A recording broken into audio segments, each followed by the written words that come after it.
Pursuant to Standing Order 1082 and the motions adopted by the committee on September 16, 2025, as well as on February 23, 2026, the committee is resuming its study on Canada's immigration system. And just as a reminder to everyone, this is part of the motion that we are looking at today is part of the overall motion around Canada's immigration system, and the motion that we have before us is that having regard for the February 23rd, 2026 National Post article titled Overwhelmed by Asylum Claims, Ottawa coped by ignoring security protocol, and further to its study on Canada's immigration system, the committee invite the Immigration and Refugee Board of Canada to appear before the committee for 2 hours at the earliest opportunity and no later than Wednesday, March 11th. And so I want to say that we're very blessed that we have not only the Immigration and Refugee Board here with us today, but also the Department of Citizenship and Immigration and Canada's Border Services Agency. So now I want to formally welcome our witnesses for today. From Canada's Border Services Agency, we have Brett Bush, Director General, Immigration and Asylum Policy. From the Department of Citizenship and Immigration, we have Jason Hullman, Director General, Asylum Policy, and Tal El-Harar, Acting Director General, Integrity Policy and Programs. And from the Immigration and Refugee Board, we have Manon Brassard, who's a chairperson, Rula Eat-Reedes, Deputy Chairperson, Refugee Protection Division, and Gary Dukeshire, Senior Counsel, Refugee Protection Division. And we only have a 5-minute introductory comments from Madame Brassard. If I can ask you to begin right now. Thank you, Madame Brassard. Merci, Madame la Présidente. Thank you, Madam Chair. Today on the IRB's paper-based decision-making or file review process. But before I start, and in order to situate the process, let me say that every adult making a refugee claim is interviewed by an officer of IRCC or CBSA when they make their claim. This is the first step of the in-Canada asylum system towards refugee status or removal, where CBSA or IRCC decide if a claim is ineligible to be referred to the board due to security, violating human rights or international rights, serious criminality, or organized criminality. Il questionne le demandeur d'asile, recueille les renseignements They question the claimant to establish identity and determine eligibility. They gather biometric information, conduct immigration and police checks, and security checks through CBSA and CSIS. Based on the results, IRCC or CBSA decide if the claim is ineligible to be referred to the IRB, and if eligible, whether the minister should intervene on the case. Once a claim is referred to the IRB, our role is to decide whether a claim is well-founded or not. We do not duplicate the work of IRCC or CBSA, but if at any stage of our process we detect something that should be raised to the attention of the minister, we formally notify them. Which takes me to the file review process. The file review process was not a response to the Yates report, although recommendation 26 did suggest that paper-based decision-making should be considered in as many cases as feasible. The board's authority to accept asylum claims without a hearing dates back to 1993 under subsection 69171 of the former Immigration Act. It is now found in paragraph 170F of IRPA. How and when we consider triaging a claim for the file process is the other point I'd like to clarify. We start by looking for a notice that the minister intends to intervene in the case. If there's one, the file is screened to a full hearing. Then we confirm that a front-end security screening, the FES, has been completed. If not, the file won't proceed in any stream until it is. When we look at the file for suitability to the file review process, we look at countries or claim types that have an acceptance rate of 80% or higher based on outcomes of regular hearings, where identity is established by reliable documents, where the evidence is non-ambiguous about the risk faced by claimants, and where complex and issues do not often arise at the hearing. And then there needs to be claimant-specific evidence, passport, birth certificate, membership cards, police reports, medical reports, in support of the claimant's specific allegations. If the requirements are met, we inform the minister of our intention to proceed, and the minister may choose to intervene, and if they do, the case will proceed to a hearing.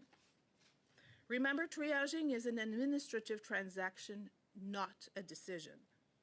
It allows us to use our resources in proportion to the nature and complexity of the case at hand. Lorsqu'un cas est confié à un commissaire, when a member receives a file to consider via a file review, the member exercises their discretion, and if they feel it is warranted, they may direct the case to a full hearing. In 2025, 11,700 cases were finalized by paper-based review, which represents 12% of the 78,000 finalizations. des dossiers est un moyen d'assurer un traitement.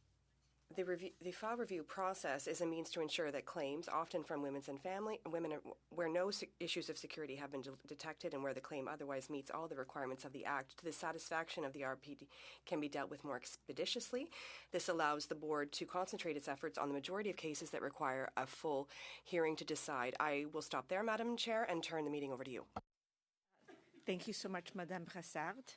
And now we will go to rounds of questions. The first set of questions will be each 6 minutes. And we begin with Mr. Redicott. Thank you, Madam Chair. Thank you, all the witnesses, for being here today. Madame Brassard, I want to start with you. I want to talk, you said that the file review process was not related to the Auditor General's report in 2019, yet that seems to be when it was initiated. Can you clarify that for me?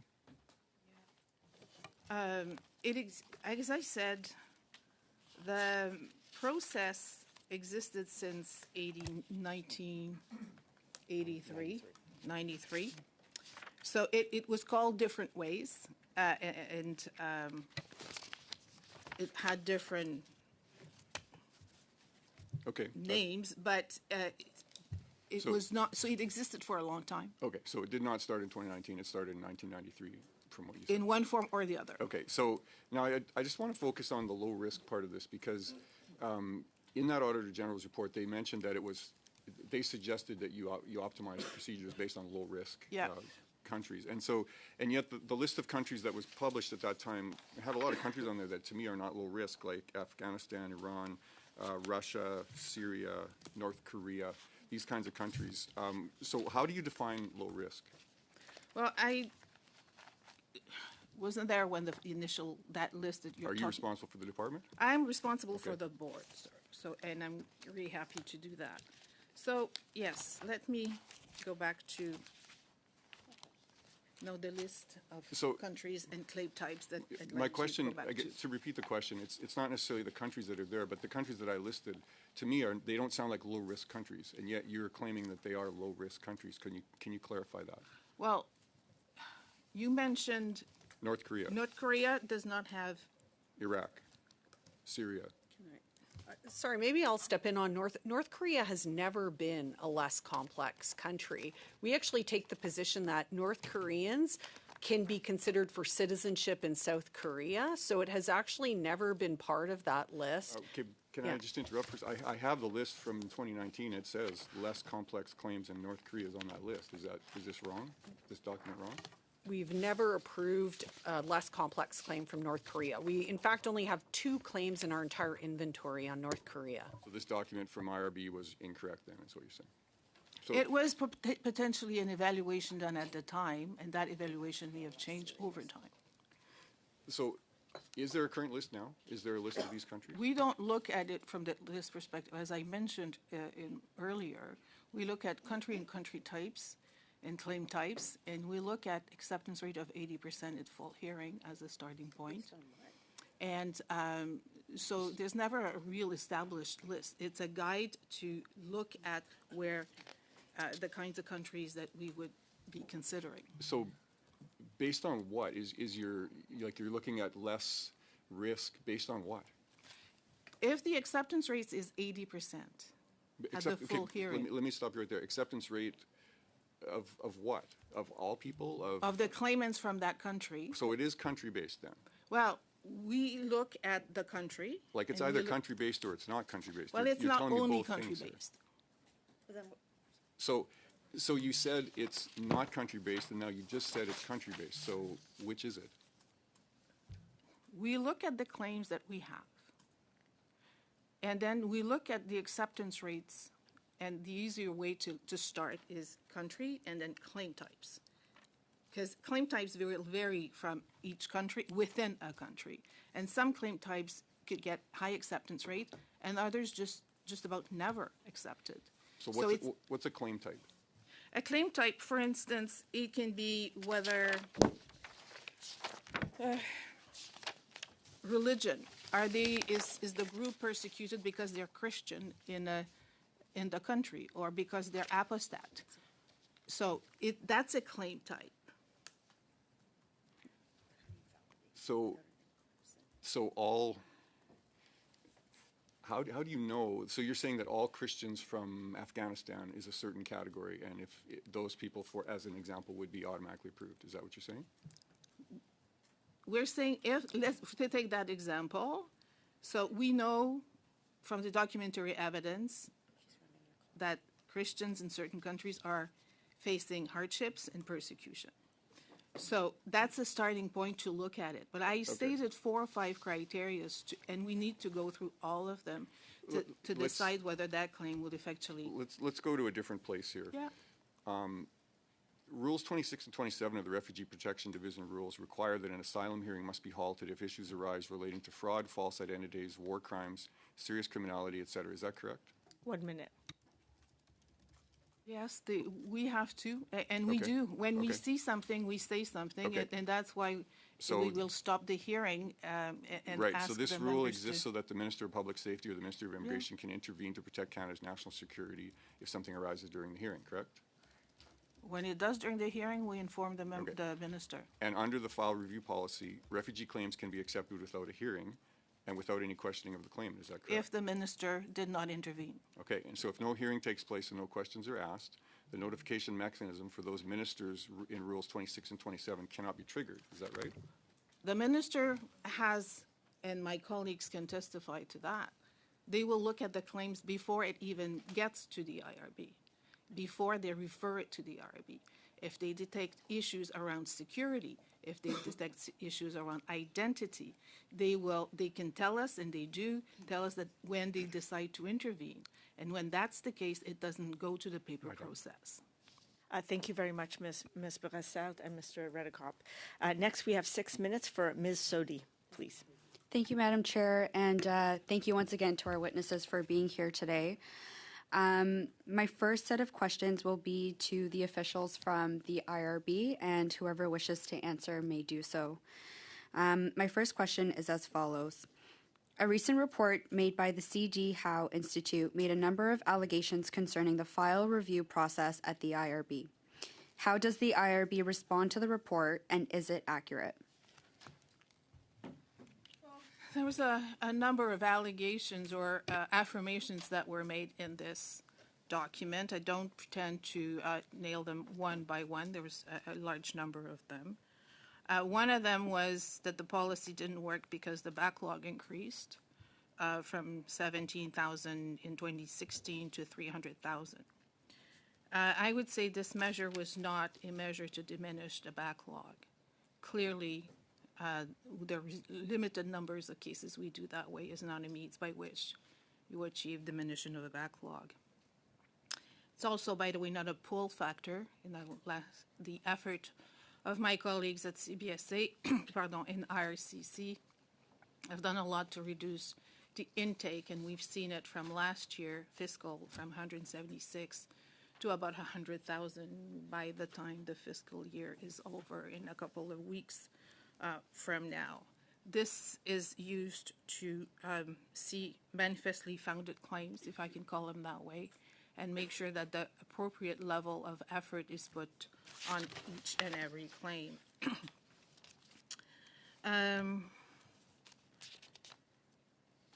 Again, the issue around security and fraud. Security is mainly the purview of CBSA, and they do a lot of work around that and fraud as well. And when we see something, we don't stream into that process and we inform the minister. By the way, the minister can intervene at any time, and we will pull out from the paper process if they decide to intervene. And before we put it into the paper process or the file process, we let them know. So that's another chance that the minister has to intervene just prior. So the board members, it talks also about the ability of the members to assess the evidence. What this does is a structure to frame what the legislation allows. The legislation allows the board to look at claims, and when they meet all the requirements, that there's been no security or safety issues mentioned by the minister, that we can proceed. But this comes to put a framework around it to make sure it is done appropriately. So I could go on and on, but I will give you a chance to ask other questions if you want. Okay, perfect. My next question is if you're able to explain how and when the IRB arrived at the creation of the task force on less complex files. Well, that's a little bit what I was trying to mention earlier. Since 1993, there has been a number of processes put in place. First, in 1993,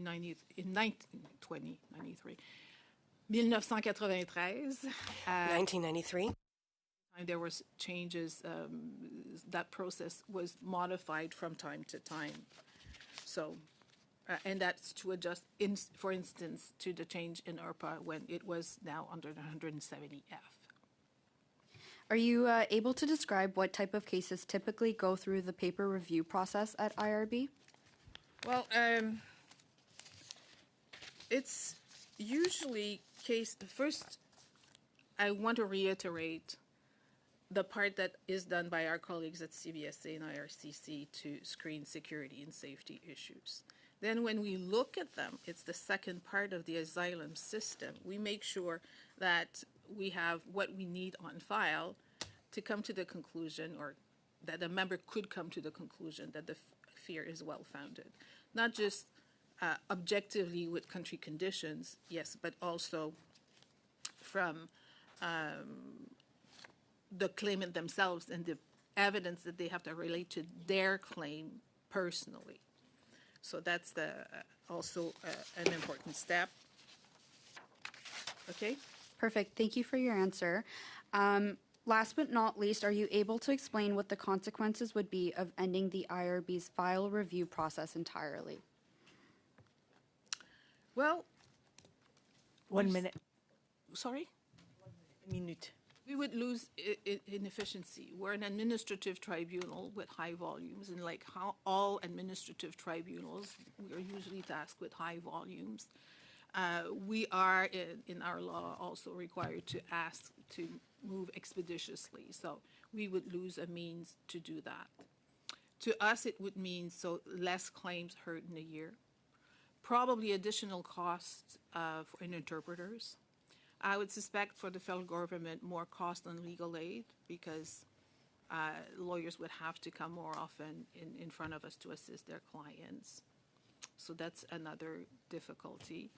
And presumably to some programs that I'm not an expert on, but I know a refugee claimant benefit from interim held program being one of them. So.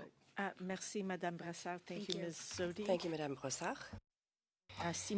Next, 6 minutes for Mr. Deschênes. Thank you.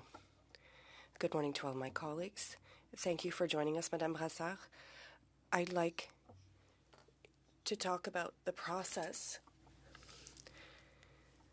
An asylum seeker, first of all, the first step is the admissibility of, is that correct?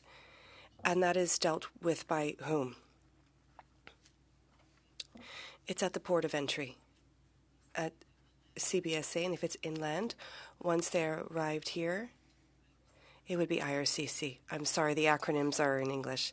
Okay, so it would be CBSA or IRCC. And when determining the admissibility of the request, what do you look at? Well, they look at the identity, security issues.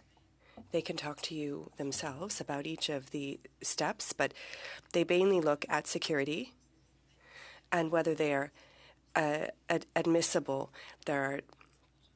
Have they already applied for refugee status here or elsewhere? There are a number of criteria, and also identity and security. So it's not a fine net. So when the applicant gets through this step, then they're referred to you. And then how does the IRB decide whether they will proceed with an in-person interview or not? We look, first of all, at whether the file is complete. The first thing that we look is whether the minister has manifested an interest in intervening, because when they give the steps, they can check whether or not they intend to intervene. Okay, then we expect to have a front-end security screening. It's a document by CBSE which conducts checks, and they can tell you more about this. They get checks from the RCMP and other law enforcement agencies, and they conduct checks, security checks of people who have submitted applications. So they verify who they are, their identity, whether they've committed crimes, serious criminality, and that is a check, an overall check, and all the questions that they're allowed to ask. And that's why I refer you to them for the first step of admissibility. And then the process continues. And then we do a front-end security screening as well, and we know that they have passed that. And what determines whether there will be an in-person interview or an in-person hearing, or whether there isn't one? The complexity of the file, if the minister has signified their intention to intervene, and that in what proportion of cases does that occur? I would say 5 to 7%.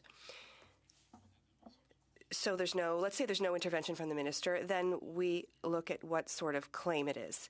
If there are complex legal issues or factual issues, that goes to a hearing. If there are issues requiring where the documents don't really support the claims or it's contradictory, we question them on their ability about protection mechanisms outside of their country. We send that to hearing. If they don't really have many identity documents or to support the claimant's claims, or they don't have traditional documents, we need a complete document, and the board, well, because they've conducted a triage, the commissioner may feel that, well, there's still some information missing, and that could be sent to the normal stream for a hearing. And they do that between 35 and 60% of the time. And when the commissioner is satisfied, they can move to a hearing. I'd ask you to explain at what point. There was the article in the National Post that talked about a one-step system. At what point does that come into play?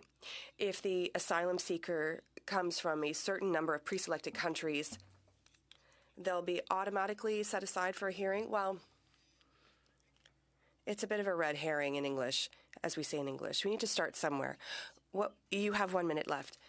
I'm sorry, wrapped up? No. You have a minute left. We look at the merit of the claim. There are countries for which documentary evidence is clearer. And then, and we start that way. But it's also what we call the claim types. Haiti, to take a country, women subject to persecution. Well, I just have 20 seconds left. Just to understand, what you're saying is that in some cases, when the applicants come from pre-selected countries, they are referred, and if they have a high rate of acceptance, they are referred to a documentary analysis without hearing. That is true? Yes, but you need to understand why. So how many people have been able to benefit from that stream without having a hearing? Well, from 2019 to today, about 23,000. So that's an additional 10,000. And could we get the breakdown? Thank you. Thank you, Mr. Deschênes. Thank you, Madame Brassard. Okay, next we go to rounds of 5-minute questions. So we start off with Mr. Menegakis. Thank you, Madam Chair, and thank you to all of our witnesses for appearing before us today. Madame Brassard, I'd like to start with you. What is the name of the alleged IRGC official whose identity the IRB hid as reported on February 6, 2026? I'm sorry, say that again? I would like to know the name of the IRGC official that appeared before you and was reported in the Global News Report on February the 6th, 2026. That does not ring a...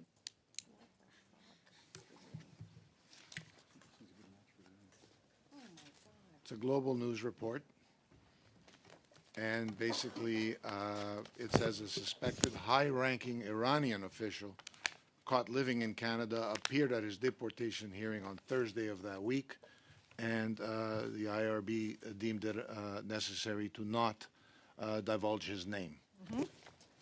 We'd like to know his name. I don't know his name. You don't know his name. I don't. Your department was there. They're the ones. Yeah, but I don't know the name of every single person who makes a So claim.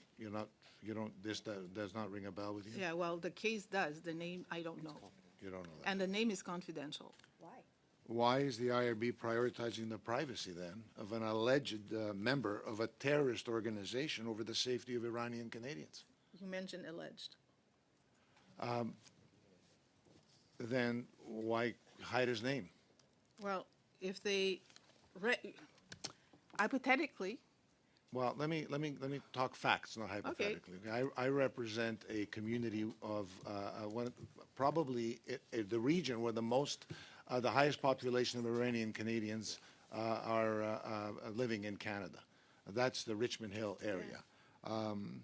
And there are these folks out there that came into the country that should never have been allowed here in the first place, that are basically terrorizing people in the community. They should not be here in the first place.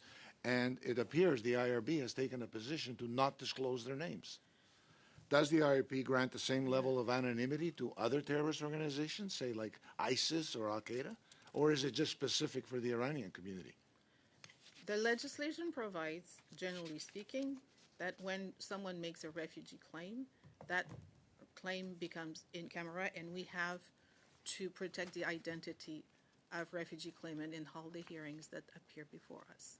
So generally speaking, that could be the reason. Okay. But do you not see the need to protect the community? The community needs to know who these people are walking amongst them. We apply the law, sir, the way it is written right now. Of the hundreds of thousands of pending asylum claims, how many belong to individuals with alleged ties to the IRGC?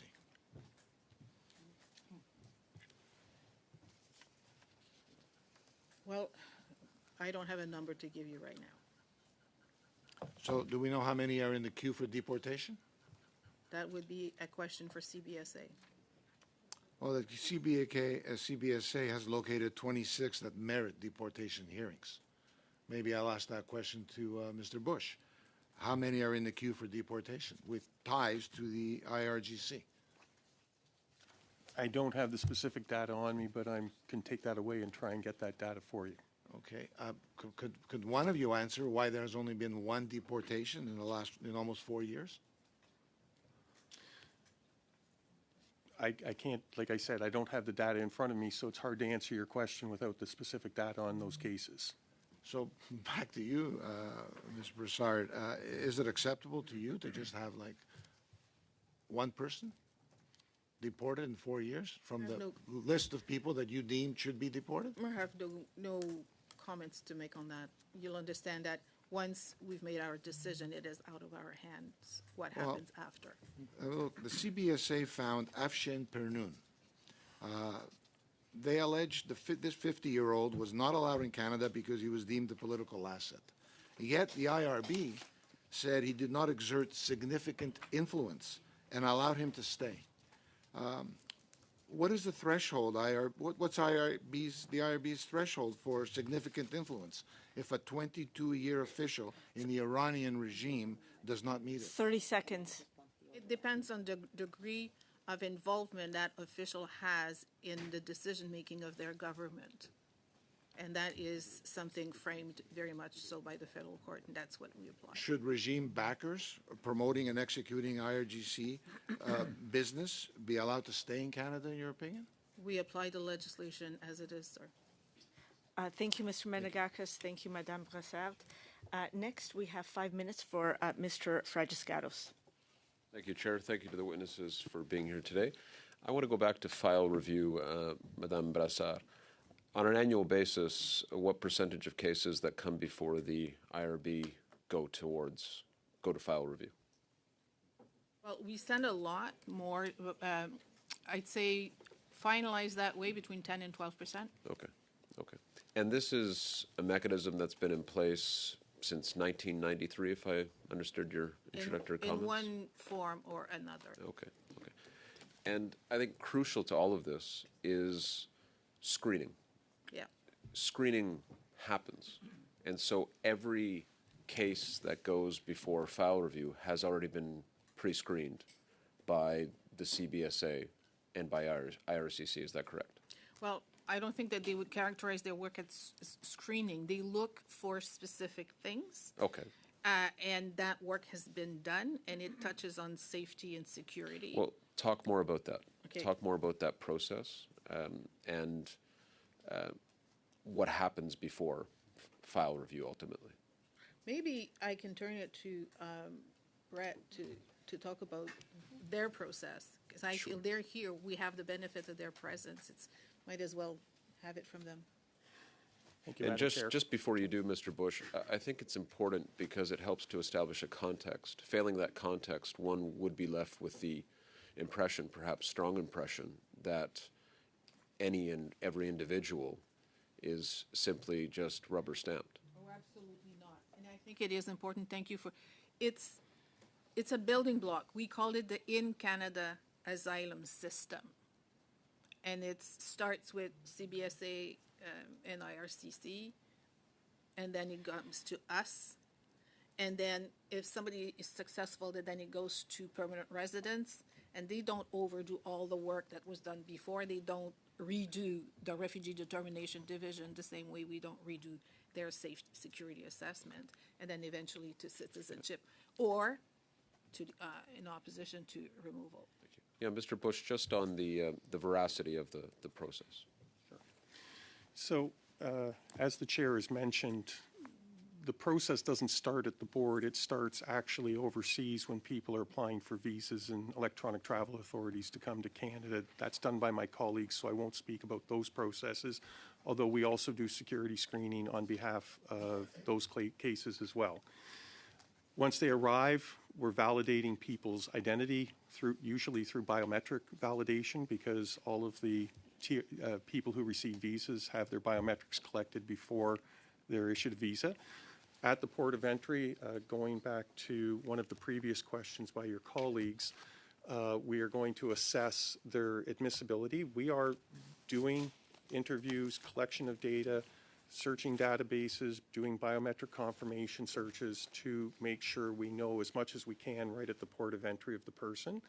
If they are inadmissible for a reason other than just making a refugee claim, then we will do the full collection of their process. Otherwise, they go through a process that I know you've already had conversations on around called One Touch at CBSA. They are then funneled into the processes for collecting their information for their claim. We do initiate the security screening. We also introduce processes for evaluating that are separate from security screening to determine if we're going to intervene on the case. They are then, once we've determined and have the security screening all completed and we're not going to intervene, the security screening is completed, it's then referred to the board. I will reference at this point over to C12 because I was about to say something that was erroneous, because the intervention piece is not something that delays processing at the board. The security screening does, but C12 will mean that all of those processes will be completed before the board can make a decision. And once it's in place, or should it get passed by Parliament, and then once it passes over to the board, the security screening takes into account a variety of things, including partners at public safety at the service who 30 at seconds. CSIS. Sorry. Thank you, sir. That's very clear. And just in the remaining time, whether it's probably actually more appropriate for Madame Brassard, the IRB still retains the ability, should it notice something that may have been missed, and we're very fortunate to have excellent officials at CVSA and IRCC and beyond in CSIS. But IRB does retain an ability to raise a concern where one is noticed. And yes, absolutely, we do. So check and balance is in place. The check and balance is there. There are, and when we see something that could trigger ineligibility, for instance, or just the presence of the minister would be helpful in the determination of the case, we let them know. As much, and just as much as we let them know, even before we go to the paper process, they know we're going there, and we give them time to look at it again and sort of. Thank you, Madame decide if they're Brassard. coming or not. That's way past time. Thank you, Mr. Fragiscados.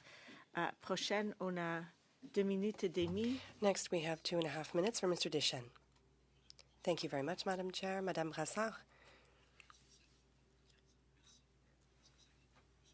What does an in-person hearing add to the process? It's useful when there are doubts about credibility, when there are legal issues that needs to be addressed to a lawyer. So we test those issues. And earlier you said since 2019, 35,000 asylum seekers, yes, 18%. 18% in Quebec, 35,000 asylum seekers since 2019, and your numbers are up to date for December 2025. So 35,000 asylum seekers who did not go to hearing. Is that correct? And you said of that number, 18% were in Quebec. Okay. And if an asylum seeker comes from one of the pre-selected countries that's part of your project, is it still possible, if something arises, that asylum seeker be referred to a hearing? Absolutely. And earlier, you also said that 10 to 12% of the asylum seekers last year, that was part of the 35,000. 1 minute. And of all of the asylum claims, there are 10 to 12% that go to a hearing. Go without a hearing. Okay. 10 to 12% go without a hearing. There are a hearing for most, or we call them to come to a hearing, and we declare them abandoned because they don't attend, or in a very low percentage, people who just abandon, who withdraw their asylum claim. Okay. Thank you. Thank you, Mr. Deschênes. Thank you, Madame Brassard. Next, we have Rempel Garner. Thank you, Chair. To Ms. Brassard, the law says under IRPA, right, Section 130 or 166, I believe, is that proceedings before your division must be made in public. Is that correct? Not for the refugee claimants. But actually, Section 166 does say that, right? Any division? I don't have the act with me, but I do. It does. Okay. So the next thing is that the story my colleague mentioned said that before arriving in Canada, the Iranian citizen was a senior member of his government, according to the Border Services Agency, which asked your division or your board to order his expulsion. To Mr. Bush, would your agency have recommended deportation based on those grounds without significant evidence? Like, would you have told the IRB that he should be deported, this person should be deported, because he was a senior member of the Iranian government if you didn't have evidence to that effect? Would you have made that up? So, thank you for your question. What I will tell you is the process of it all. So the officer. I'm just, yes or no? Would you have evidence? Yes. Okay. So, Ms. Broussard, in what universe would you go against Section 166 of the law, of your law, and withhold this person's identity from the public? Why would you do that? Madam Chairperson, if I can just specify, actually, Section 166 of the law specifies that all proceedings before the Refugee Protection Division and Refugee Appeal Division are held in the absence of the public, so confidential. And any claim before the Immigration Division. This is a deportation hearing, though, right? Please. Point of order, Madam Chair. Any point of order, sorry, Mr. Zuberi. I'm just hoping to hear the full answer from the. I'm hoping to use my time. Thank you. Thank you, Mr. Zuberi. The time. Thank you. Madam Chairperson, if I can just clarify for the Immigration Division, all proceedings before the Immigration Division are also held in the absence of the public if they involve a refugee claimant. So, or if the member orders a confidentiality order. So not all. Okay, so here we are. So this are person, before the Immigration Division. this member of the Iranian regime wanted his hearing in public and you are in private, and you guys granted it. Why? What possible interest would that serve the public, whose gyms are being shot up by these guys right now? Why would that serve the public's interest? Like, I mean, you're saying you don't even know who this person is, and now you can't tell us why this would be in the public interest to withhold his identity from reporters? The legislation says that we withhold identity when the claimant, if the person makes a claim to refugee status. Why would you protect the identity of a senior Iranian government official in Canada on a deportation order requested by the CBSA? That's crazy. Okay, well, that's your view. The way we present. No, I think that's the public's view. Okay. I think that's logic. Is it not your view? My view is we have to apply the legislation as it is. No, you made a decision to hold this in private. Why? Because it was the member's decision to look at the evidence. You said you didn't even know who this guy was. Point of order. I don't need to know who the Point of order, claimant Mr. is. Fragiscatos. Again, we're trying to hear the answer, and we cannot. Okay, let's give time for Ms. Broussard to give her response, please. Thank you.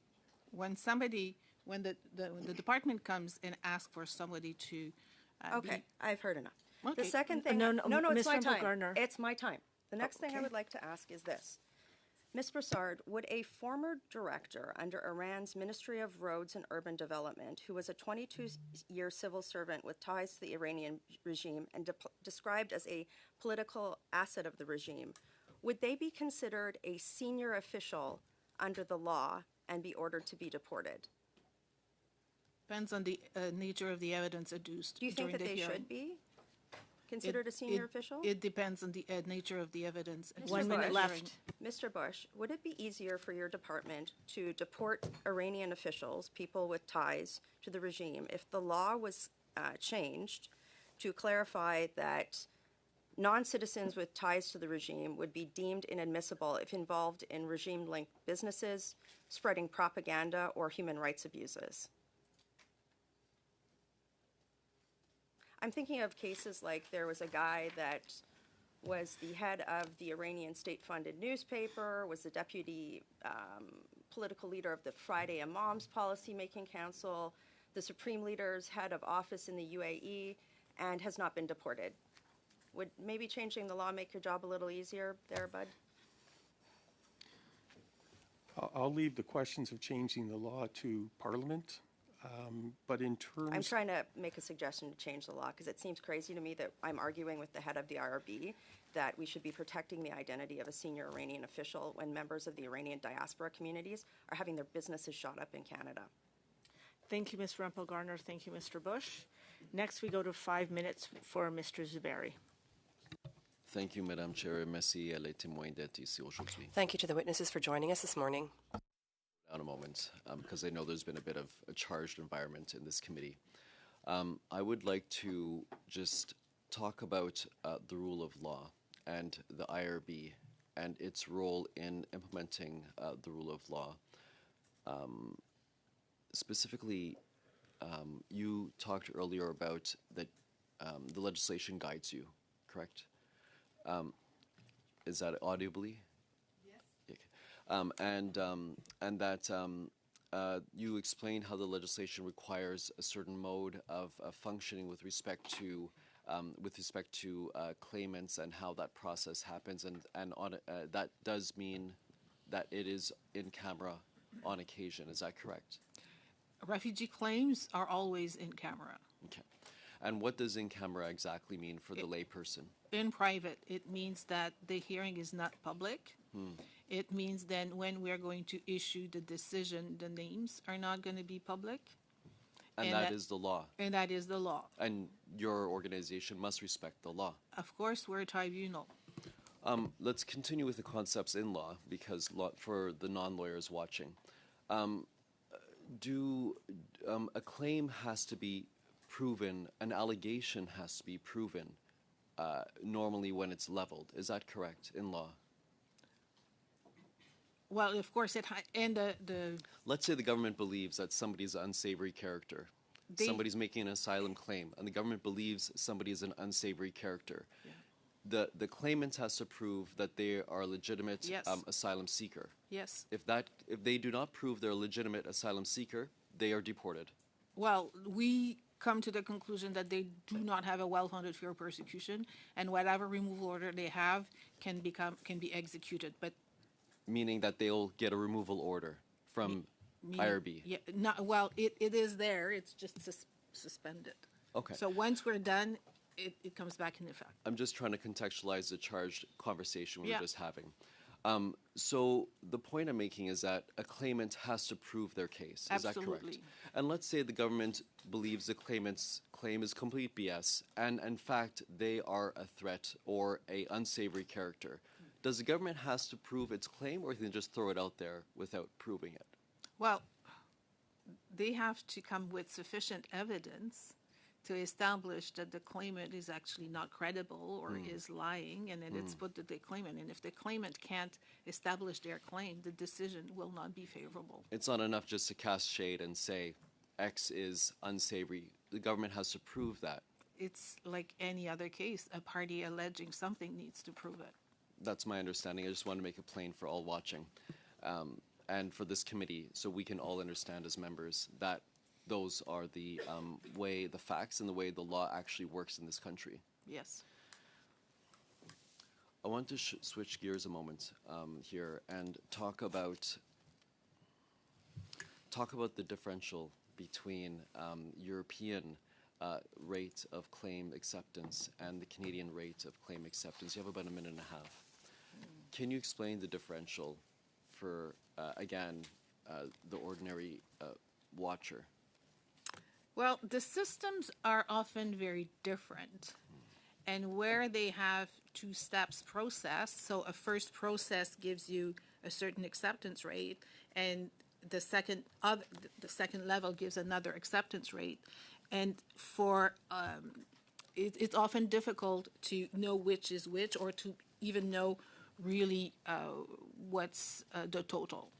There is also in Europe different degrees of protection. In Canada, we have one. You are a convention refugee or a protected person, or you're not. There's one protection. In European countries, there are often different types of protection, temporary types of protection. You get 3 years, and then your case needs to be reviewed, or 5 years.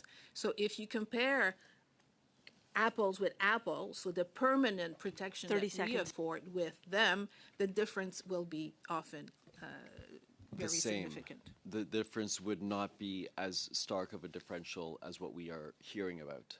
Well, it's just you need to compare apples with apples. I understand. So you're saying these are apples and oranges. When you compare apples and apples, the differential would be much less. Is that correct? Most likely. Thank you.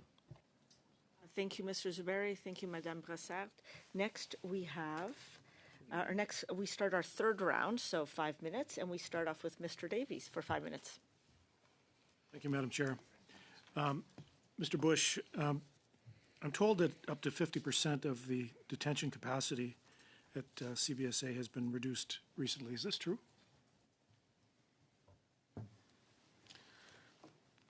I can't tell you the exact percentage of what the reduction is, but when provinces decided to not allow CBSA to utilize provincial facilities for holding immigration detainees, yes, we lost capacity, but we also added some capacity for higher risk detainees in a federal corrections facility in Saint-Anne-de-Plaine.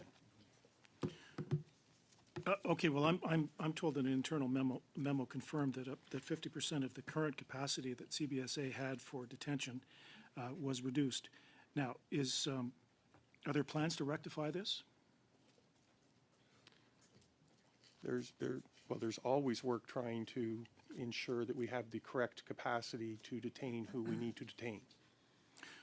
Okay, I wonder if you would undertake to table with this committee the locations and the data on capacity reductions that have taken place over the last year? Sure. Okay, thank you. Have there been people that have been detained that have been on a deportation order that have been released back into the community before deportation? I would go back to the process that exists for detention reviews. So they're legislatively entitled to detention reviews after 48 hours, 7 days, and then every 30 days thereafter. So while I don't have the data in front of me as to the numbers, most of the people that we're detaining are generally speaking for removal. So I would have to believe there are some of those people that are released after we have detained them the first time. Okay, so just to be clear, you are confirming that people that have been detained for deportation have, prior to deportation, been released back into the community? What I said, sir, was, oh, sorry, Madam Chair. What I believe I said was that I believe that is probably true, but I don't have the data in front of me to confirm that for you. Well, that is something that I would also, again, ask for an undertaking from you to provide the committee with some data on the number of people that have been in detention awaiting deportation that have been released back into the community prior to deportation. And then I'd also like to follow up and say, do you have any data on those people that were released that actually were then deported, or are they still effectively at large hiding in Canada? With me today, no. I obviously I don't have the data on that series of questions, so yes, we can undertake to get that for you. Okay, I think it's really important because as the pressures in the citizenship file across the board in Canada, we are seeing a need for increased capacity, not decreased capacity. But do you have any data on the capacity holding changes or detention capacity at border crossings in Canada? Has that changed in the last year? That's fully within your jurisdiction. So any detention capacity reduced at border crossings in Canada? So your question, if I can clarify the question is, have we changed our ability at any of our border crossings to detain people while they're crossing the border? Has there been any capacity changes in detention capacity, say for example at the Peace Bridge? Has that capacity decreased in the last year? I will simply say not that I'm aware of, but I would have to take that back and confirm. Okay. How much time do I have, Madam Chair? 1 minute. 1 minute. At the CBSA, and I just want to go in a different direction here. The minister touted last week that the first cohort of graduates of the new 1,000 CBSA officers had taken place. How many of that 1,000, or was it 1,000 first of all? Do you know if it was actually 1,000 people that were graduated in that first cohort? I don't know what the cohort that graduated, the number that was in it last week, Okay. so I apologize. Would you know what the actual capacity is for training new CBSA officers is at any given time? And I would suggest it's much less than 1,000. I think that is true, but I'd have to take that away and get you. So to answer your question, I'd have to get that for you. I would appreciate that. So within the confines of this recent graduation, would it be unfair to suggest that cohort is simply filling gaps in the system that take place on a normal basis year over year. Since I don't know the number, I can't answer that question because Okay, do you know what your turnover is every year in pure numbers at the CBSA? Do I know? No, I don't. You don't. Thank you, Mr. Davies, and thank you, Mr. Bush. Next, we go for 5 minutes to Ms. Sodi. Thank you, Madam Chair. I just want to go back to our officials from the IRB, and obviously whoever wishes to answer may do so. Are you able to provide a specific example from a specific case that has gone through the file review system that you've implemented?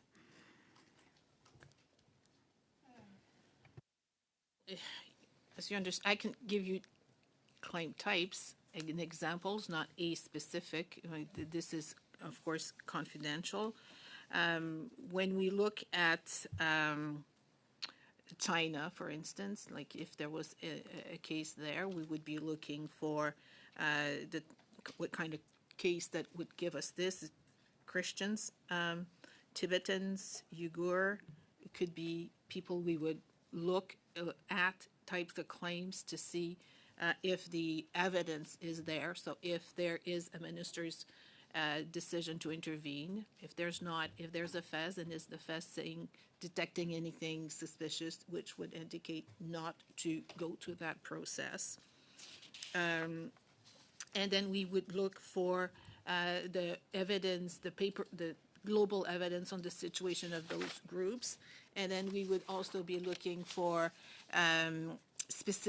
claimant-specific information that would show and assure us that they are Tibetans or that they are Christians or Uyghurs, and that they have suffered and have reasons to fear persecution because there is police reports, doctors' reports from there and from here. So to bolster the case and make sure that it clears all the questions one might have. And then if we find something wrong, we send it to the full hearing. Okay, perfect. Thank you so much. I just want to shift to the members from IRCC today as well. Are you able to walk us through the basic steps of an asylum claim from arrival in Canada to a final decision? Sure. Thank you, Chair, for the question. So I think some of that was already alluded to before, but I'll try to kind of go in a sequential order. So somebody who is making an asylum claim can do that either at the border when they arrive or after they've been in Canada for some time. If they make that claim at the border, they would make it to a CBSA officer. If they make it in Canada, because they may have been here already, they would make their application online and then be directed to an IRCC office to finish the intake process. In the initial kind of intake process, we use that to confirm somebody's identity, to collect the biometrics from the individual, seize travel documents, and determine eligibility. I think, as was mentioned before, there are multiple criteria for ineligibility, including having filed a refugee claim before or for security concerns. Once those steps are completed, the person is given a conditional removal order. So that was mentioned already too, in that the person doesn't have really an authorization to be here, but because they have filed a claim, the removal order is stayed while their claim is going through the process. They would then receive as well a confirmation document that indicates they're a refugee claimant, so an identity document. The claims are, depending on the process, referred to the Immigration and Refugee Board, but security screening is conducted on 100% of the claimants. While the claim is pending, we also review those claims and triage them to find indicators either of additional security concerns or credibility and integrity issues. So that's where you're hearing the reference to interventions. And the interventions is basically the minister, so staff, providing the evidence that we may have access to of those from an IRCC perspective, integrity or credibility questions. That could be things like multiple undisclosed identity, It could be something like they have permanent residence or protection in another country. Something that we have seen in their claim information contradicts other information that we might have in their immigration documentation.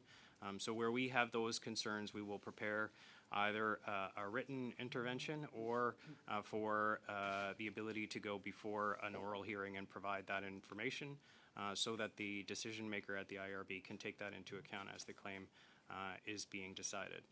Once the claim goes through the IRB decision-making process. Thank you, Mr. Holman. Sorry, that is time, and thank you, Ms. Sodi. Next 2.5 minutes for Mr. Deschênes. Thank you, Madam Chair. Ms. Brassard, what is the current processing time for asylum claims in Canada?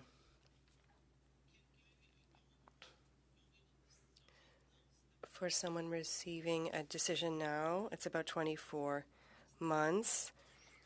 17, and everything this from the step of admissibility.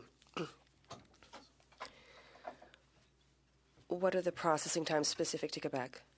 I think it's about the same.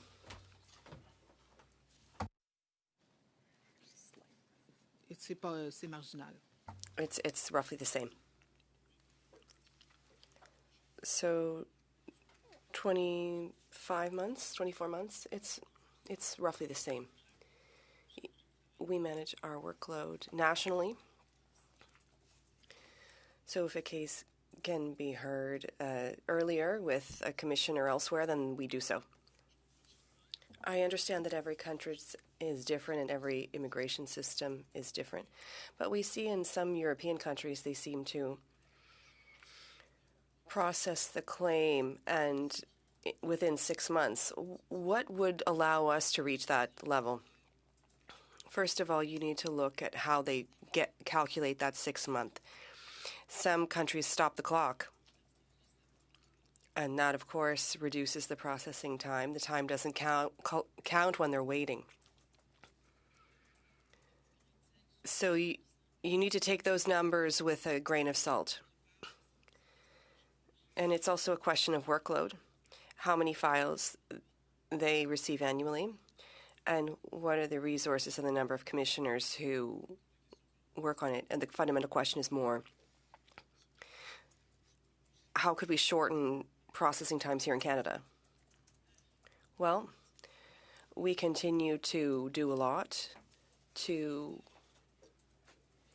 address the creation of the file. It's not the hearing that is slowing things down. It's everything that comes beforehand.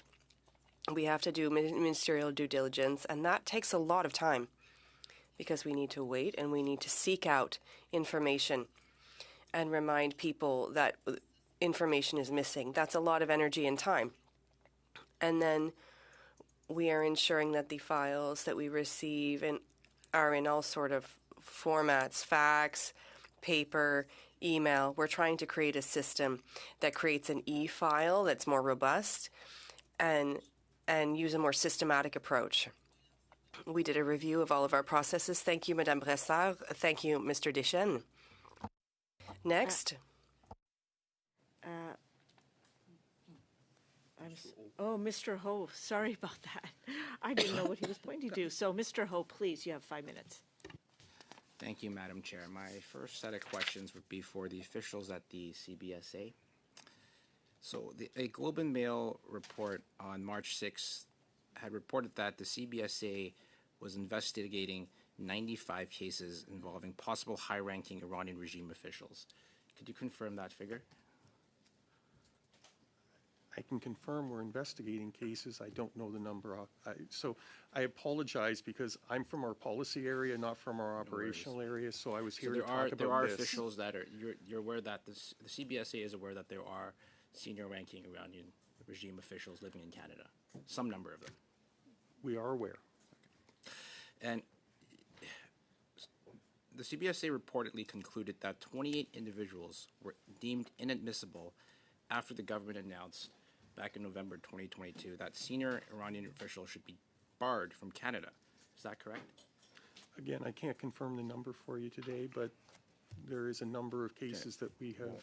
Yes. We'll go off what your agency said to the Globe and Globe and Mail. So yet, despite identifying 28 individuals that are deemed inadmissible, only one person has been removed from Canada since 2022. Is that correct? Again, I don't have the number in front of me, but So assuming those numbers are correct, because the numbers were provided by the your agency, Sure. CBSA, to the Globe and Mail, why is the enforcement rate so low? So we have to keep in mind that the whole system is predicated on due process. So we start with an allegation where we write a report. It's reviewed by a senior officer to decide if there's enough evidence to refer it to the board for a determination of admissibility. It would then go to the board to be scheduled for a hearing. I can't speak to the processes at the board. My colleagues can. That's fine. If a decision is that the person is inadmissible, then of course, you have appeal, different review mechanisms that exist for people. And then once those are all taken care of, then we would remove them from Canada. So what exactly is preventing the CBSA from removing these individuals that have already gone through the IRB due process that exists, so that have been already ordered deported?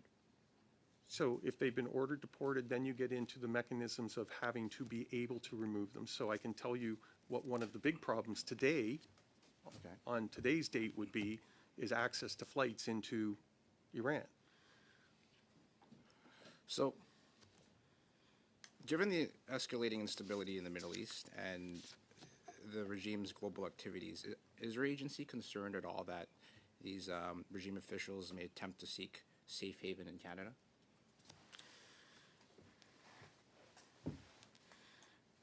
I think we have to take a step back and just look at what mechanisms have been put in place. So Global Affairs has mechanisms for sanctioning Iranian officials.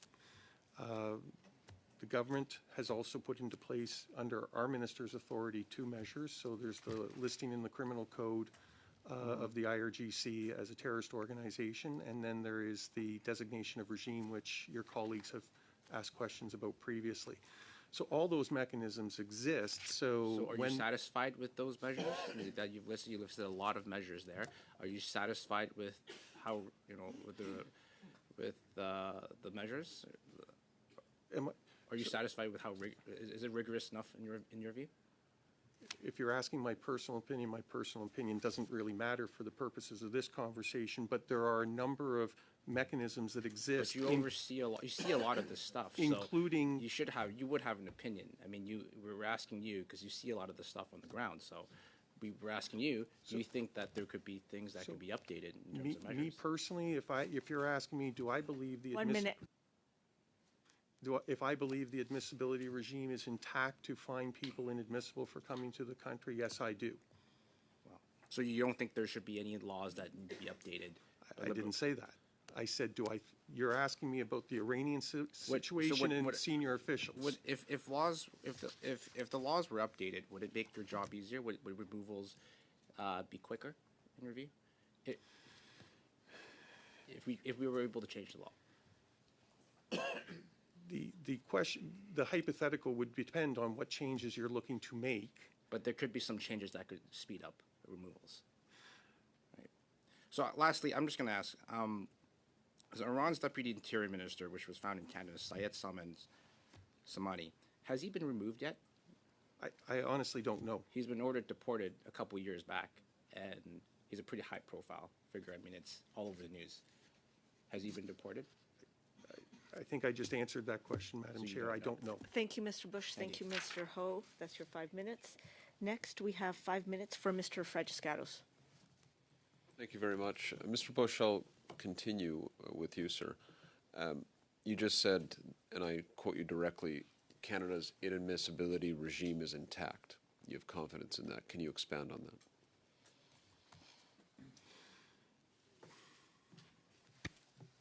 So, asking me for my personal opinion is one thing versus where the government sits, but it's not a question that is seeking your opinion. So with regards to the admissibility regime, there are provisions for finding people who are involved in terrorism inadmissible. There are provisions for finding people involved in espionage inadmissible. There are provisions for people being involved in human rights abuses, criminality, organized crime, the full gambit of inadmissibilities. The provisions themselves exist to be able to, and the question I believe that your colleague had asked was with regards to, will it keep people in the senior officials of the Iranian regime from coming into Canada? And I believe between all of those things, including the designation of the Iranian regime, which includes 50%, the top 50% of those officials, it will keep the decision makers and the organizers of that regime from being able to come to Canada.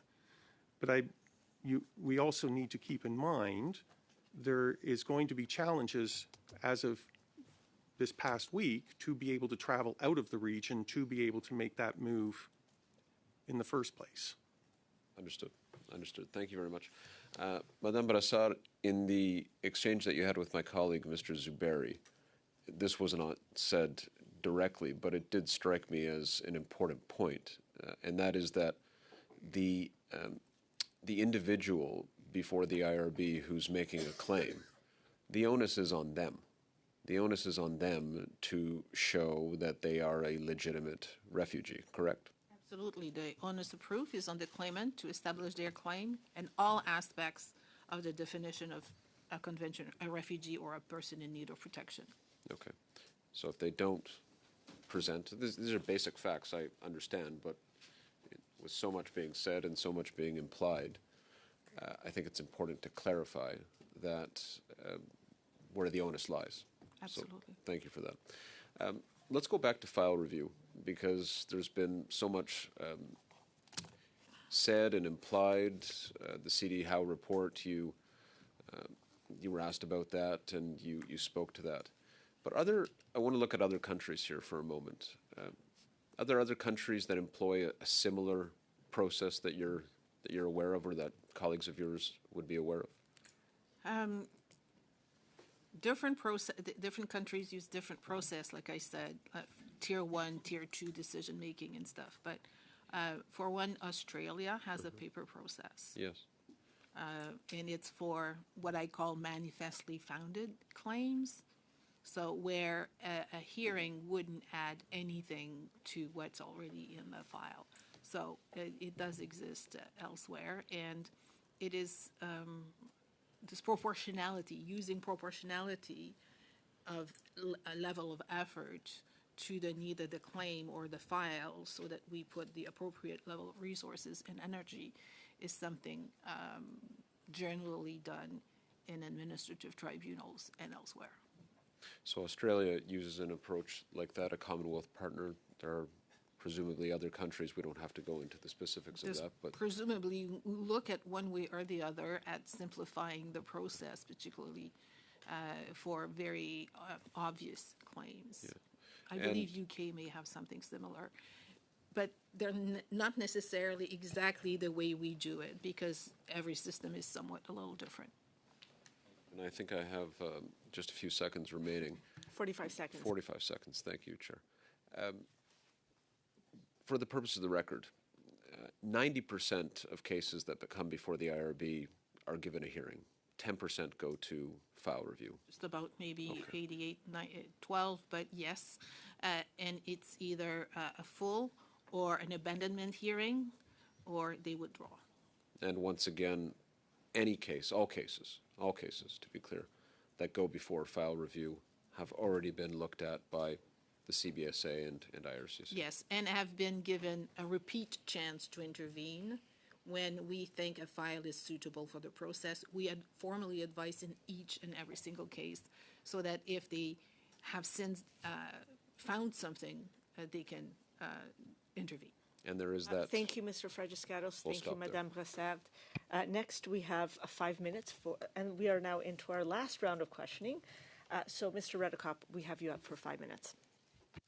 Okay. So my first question is for Mr. Bush and CBSA. So we were talking about Syed Solomon Samani, and you indicated previously, my colleague, that you don't know if he's been deported or not. I think it's a very relevant question that a lot of Canadians are wondering about, and this committee is wondering about. And I'm wondering if you can find an answer to that question and table it with this committee by the end of the week. It should be a fairly easy thing to find out. Is that something you can do? Well, I can take that back to the agency and have my colleagues who are responsible for that provide a response. Okay, by the end of the week, that would be great. Thank you. I want to go back to the Madame Broussard and the list of countries, because I'm a little bit confused, because I was looking at this list. You said there wasn't a list, and then you told my colleague, Mr. Duchesne, there's a list. Is there a list of countries that you use in the file review process? We work with source country, 220 countries. Like, people come from all around the world. We have developed an expertise at the IRB over the years, and we know which kinds of claims from will likely have a serious. I'm just going to interrupt you because I have very limited time. So, just specifically on the list. So, are you saying your list is 220 countries? Then is that what you're telling me? What I'm saying is, I think what you're trying to look is there a list, and if you're not on the list, you're out. We're Right. looking for. Like this one right here. Well, like that's this, an old list that existed then. Yes, correct. Okay. So is there an equivalent to this list today? We look at the claims, and we know which countries with the 80% acceptance rate. So Okay, that's sort of so the starting point. Let's pause right there. So there is a list then? Is that the answer to there's a... Well, it's not necessarily a stable, like, we're live to the issue. If Okay. a country stops being 80%, it'll drop. So we don't keep a list that we keep updating. We know what we have by way of our caseload and how, what's coming out in the decision-making Okay. of the full hearing. Okay, so I'm still very confused because you're saying that you're kind of implying that, like, if I was working in your board, there would be some list that would say, today we're concerned about, whatever country, pick a country, China. Tomorrow maybe something changes, we're not. So that's a list, is it not? Or there is no, like, how does a person know what countries would be subject to file review? Is there a procedure? You want to explain the procedure? I don't need to explain the procedure. I'm just wondering if there is a procedure. Go.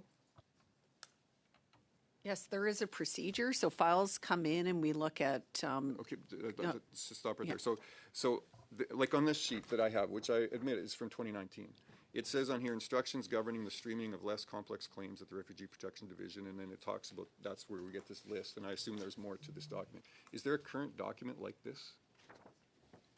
No, we don't publish anything like that anymore. No, I'm not saying published, but does IRB have such a document for internal purposes? If I'm able to tell you the claim types for certain countries, it's because we keep track of what we're doing.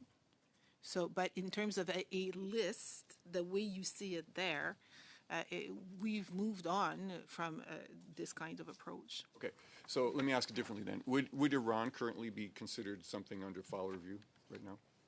It has been. Okay, so so you have a claim type from Iran that would be dealt with there. And Mr. Holman, I'm going to ask you this question. Do you have concerns about document accuracy, fake documents, just in general?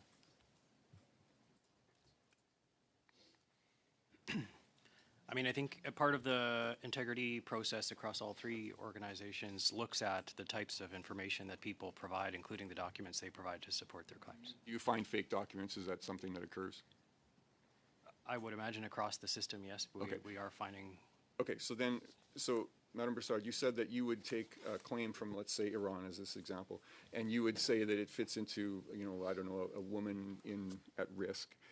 You have documents from her. How do you know that those documents are correct? How do you know that it's not an IRGC official that is trying to get his family to Canada? How do you know that? Well, 30 seconds. That's why we wait for the front-end security screenings. Like, if there's an issue there, we will know. We also have a research directorate that has samples and copies of what a legitimate document should be. So there are comparisons. And if we have any doubts, we just don't send anything. So you have a robust, you're confident you have a robust way of detecting fraudulent documents? We have a pretty solid way of finding, and it's a system issue. And it's not just the board. There's just as much, if not more, concern about it than we are. And, sorry, I got the Thank message. you, thank you. Thank you, Mr. Redekop. Next, we go 5 minutes to Mr. Zuberi. Thank you, Madame Chair. Et, Madame Brossard, j'aimerais donner vous le temps. Madame Brossard, I'd like to give you the time to respond or elaborate on the points that were raised here. And clarify points. I'd like to give you that time. I would say is the system is a system as a whole. It starts with CBSA and IRCC, continues with us. We are all very concerned about security issues and integrity issues, and we take it seriously. That's why there are so many processes. And that's why we look at each cases so carefully. Okay. I wanted to just, if you can elaborate a bit on the process. You did touch upon this already, but the process, and maybe it's also for Mr. Bush, the process before a file gets to the IRB in terms of some of the, you just mentioned the security screening aspects. If you want to elaborate further on that. That's probably. Yeah, that's yes, please. Thank you. So, as I mentioned, this starts at intake with the application, the information we collect, trying to identify admissibility concerns beyond just the person is not compliant with not having a visa to immigrate.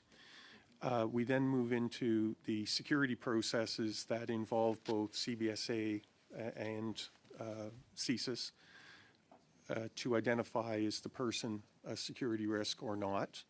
And so that is using all of the assets that we have available to us to be able to collect, but obviously I'm not going to discuss them in detail in a public hearing. And then for the people, which happens to be less than 1%, where we find there are security and admissibilities or security concerns. So I say that very specifically because there's two pieces of legislation in play here, because there's the CSIS legislation where they're dealing with threat, and then there's the Immigration and Refugee Protection Act, which is dealing with admissibility.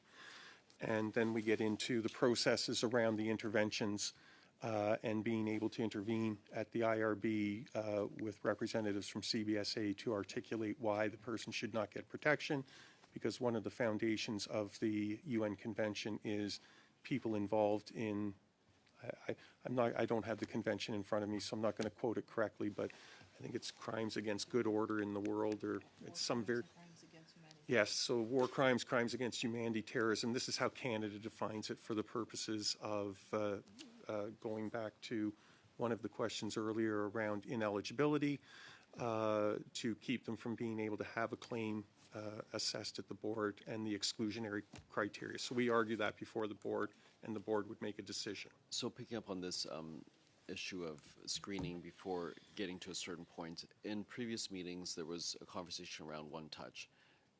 Can you speak a bit about that process that happens before a person actually touches that one touch? What's happening before that one touch is actually happening? We have about a minute 45. So I tried to explain it earlier. The big people get interested in one touch because they feel it's catchy. It's a catchy title, but it's essentially, it was created by our officers in L'École to help deal with the situation there. They are having the person fill out a form to capture all the questions around all the various inadmissibilities that would have an impact on their access to the board. And then we have an interview with them to question them. This has now been nationalized, and so we end up in a space where we're trying to determine, can they go down the one-touch path? In terms of process, so we have about 70% of all the applicants are processed using one touch. About 15% are found ineligible, so we complete the full process on those people. So what happens before the one touch? Before the touch, what's happening? the title of the process, I think, creates the illusion that there's something that's different that's really going on. The only real difference is that instead of having an officer that's being paid a significant amount of money sitting down and collecting all the details of their entire refugee claim, we are staying focused on the national security and admissibility issues at the port of entry. And then when it moves over, they'll fill out their application. It will go into the portal that IRCC administers, and then all the security screening and reviews that I've described previously would take place before the board will have it, and we will decide whether we wish to intervene or not. So, Thank you, Mr. Bush. Thank you, Mr. Zuberi. Next, we go to Monsieur Deschênes pour 2 minutes. Mr. Deschênes, 2.5 minutes. Thank you, Madam Chair. Madam Chair as well, currently what is the percentage of asylum claims that arrive in Quebec compared to the national average? 37. Et ça, c'est en... 37, pardon. Oui. 37. And that's from what date? December 31st. Madame Brossard, you gave me a lot of statistics today, and I thank you for it.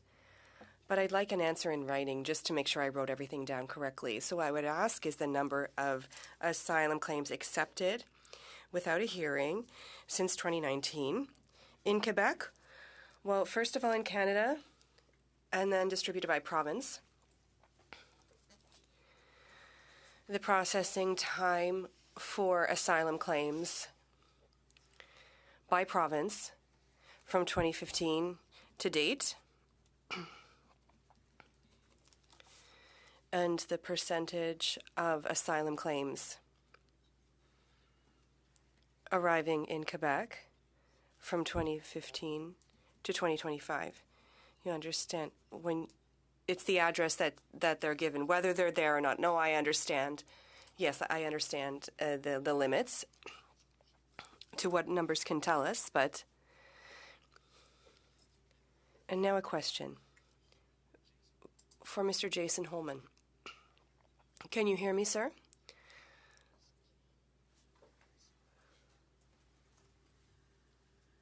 How is it that there is no distribution of asylum seekers throughout the provinces, and that Quebec represents 37% when we only represent about 20% of the Canadian population of Canada? Well, asylum seekers can arrive where they wish.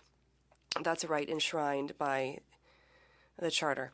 So discussions are ongoing to see whether we can try to receive asylum seekers more equitably across the country. I think there are discussions ongoing between the minister and deputy ministers, and the result for the moment was an agreement with New Brunswick and Nova Scotia, which accepted a few hundred of asylum claimants each. Okay. So the question that asylum seekers are entitled to mobility, has that been tested before the courts? Answer. There has been judicial review. I don't know whether it was tested before the courts. How? Inaudible for the interpreter. Perhaps the recent ruling on the asylum seekers and their access to childcare in Quebec might shed some light on the matter.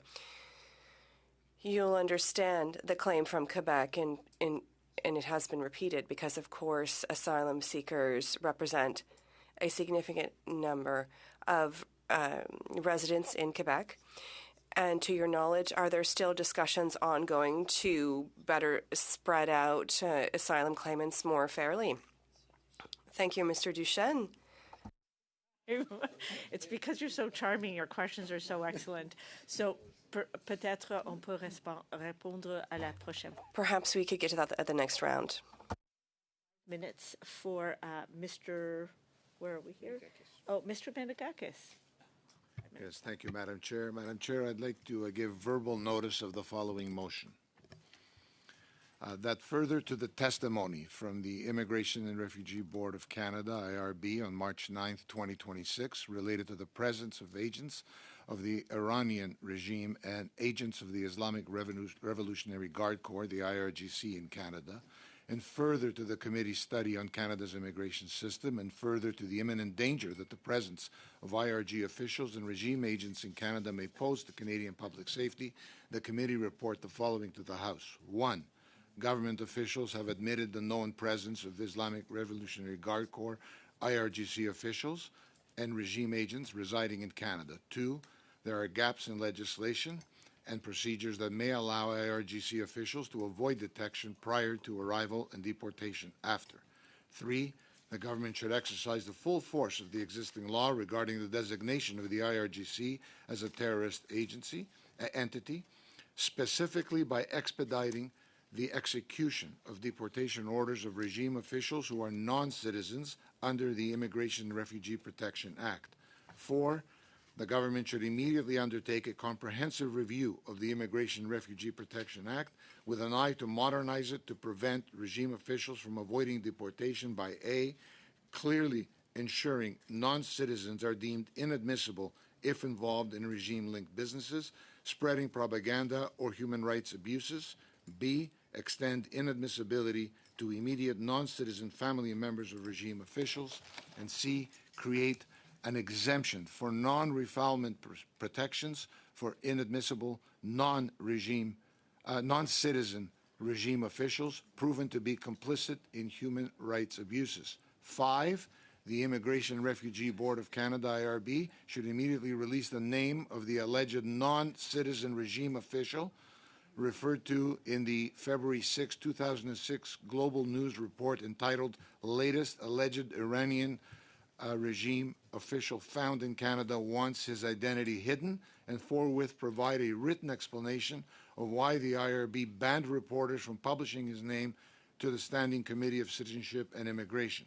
6, the government should, within 30 calendar days following the tabling of this report, table a report to Parliament explaining why it has not made public the identities of known non-citizens who are Iranian regime officials or agents who are currently present in Canada. And 7, it is imperative that the government stop approving refugee claims from nations with regimes hostile to Canada without an in-person interview being conducted first.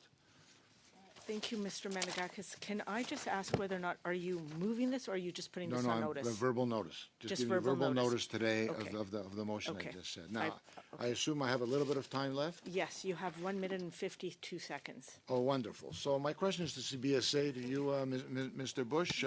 CBSA's internal target in the last year for removals of high-priority foreign officials, including those who are inadmissible due to war crimes and security threats, was 80%. Why is it the CBSA's position that allowing 20%, potentially 20% of people who are security threats or have committed war crimes to stay in Canada as being acceptable?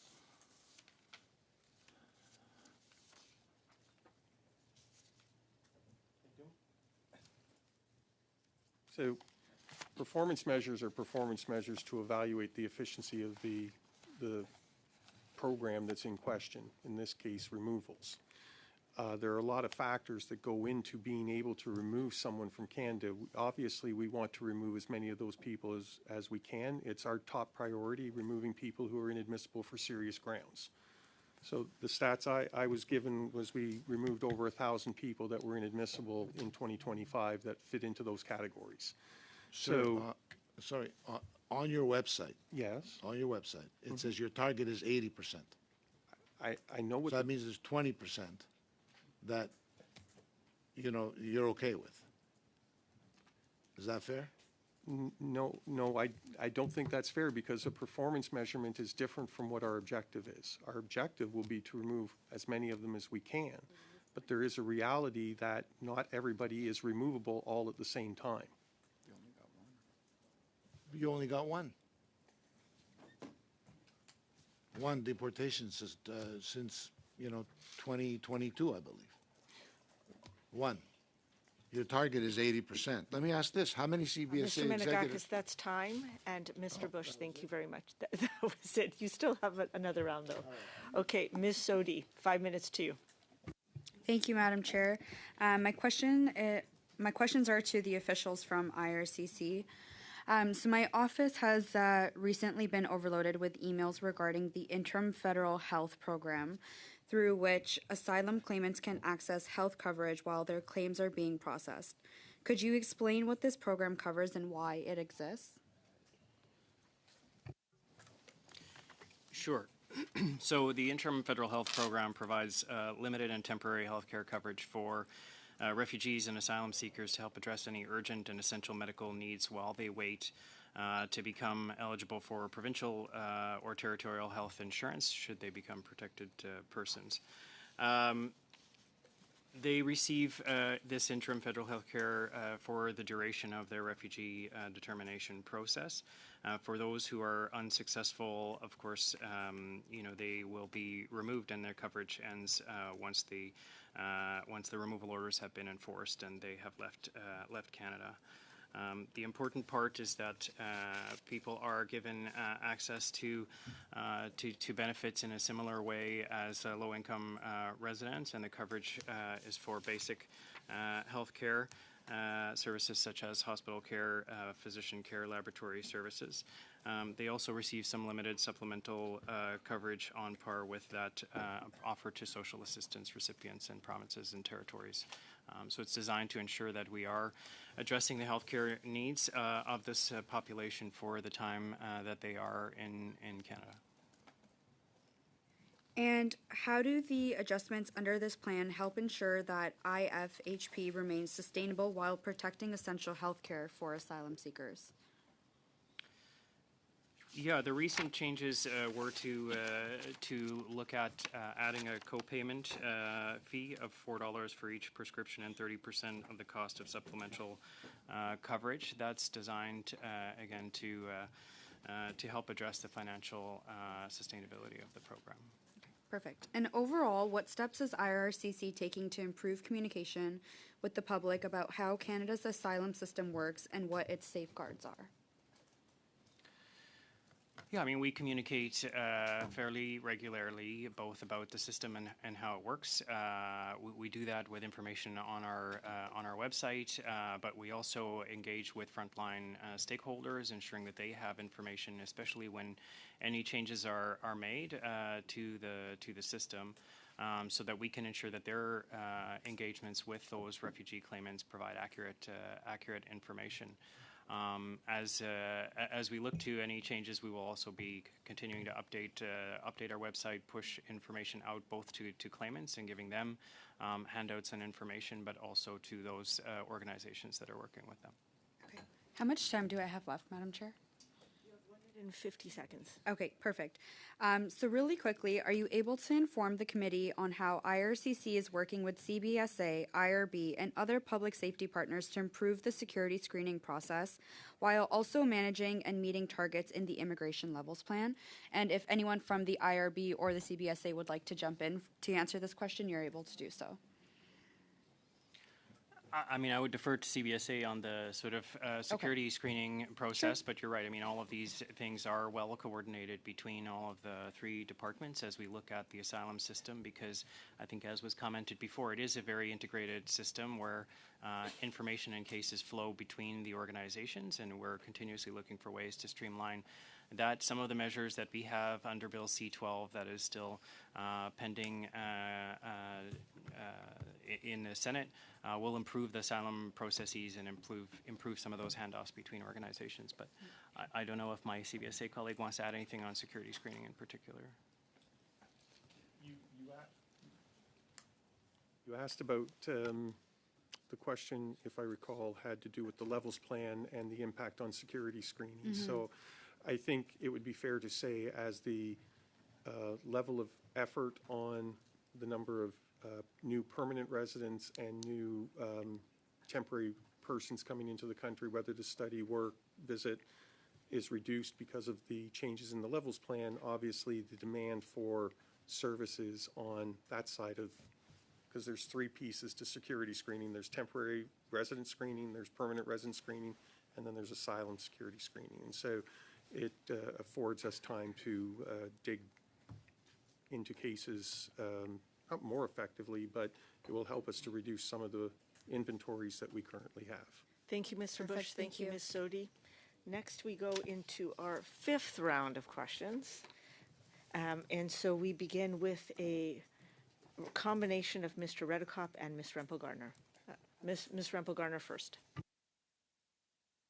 Has there been any discussion in your department about advising the government to refer or ask for a Supreme Court reference on the immigration components of Bill C-12 in light of the Supreme Court ruling that came out on Friday, specifically if Bill C-12 will be compliant with the ruling as it pertains to the Section 15 violation that the court found?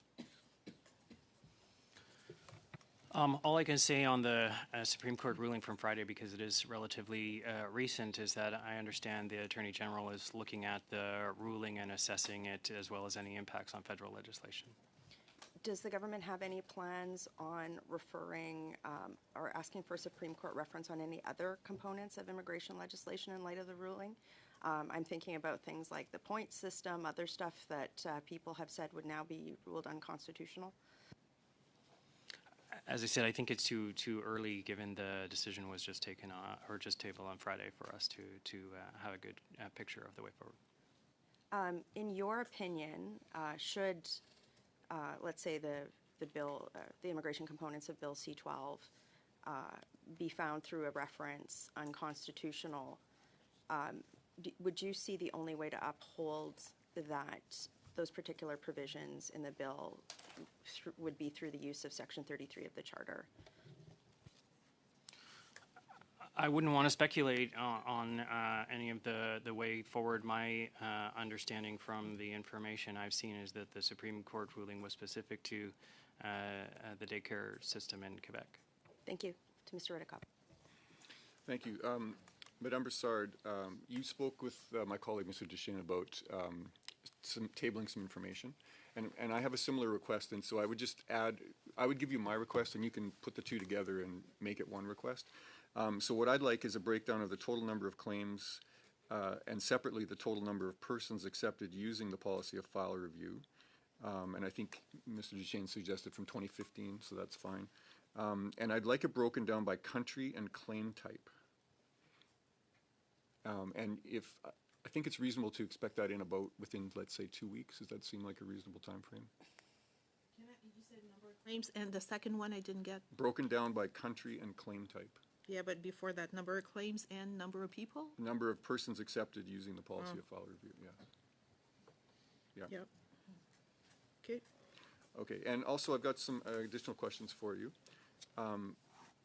Regarding this policy, the file review policy, before it was implemented, did the Minister of Immigration approve the policy of file review? There's no need for that. Okay. Did Cabinet approve the policy? There's also no need for that. We are operating within the legislation. So you did this entirely on your own authority? Since 1993, the process has been put in place internally, yes. Okay, so this is something that the IRB has done within their own authority? Yes. Okay. And if the Minister of Immigration asked you today to end the file review process, would you do so? The board is independent. We operate within our legislation. That practice has been mentioned and supported both by the Yates reports, by an OHG report, and the few times that has been put as a question to the federal court, the process has been supported. I see no reason for changing it. Okay, so you are independent. You do not answer to the minister. We answered to Parliament through the minister. And just one question for the CBSA for Mr. Bush. You talked about in a different round. We were talking about the war in Iran right now, and you talked about mechanisms that are in place. Are there new mechanisms that have been put in place since the war has started?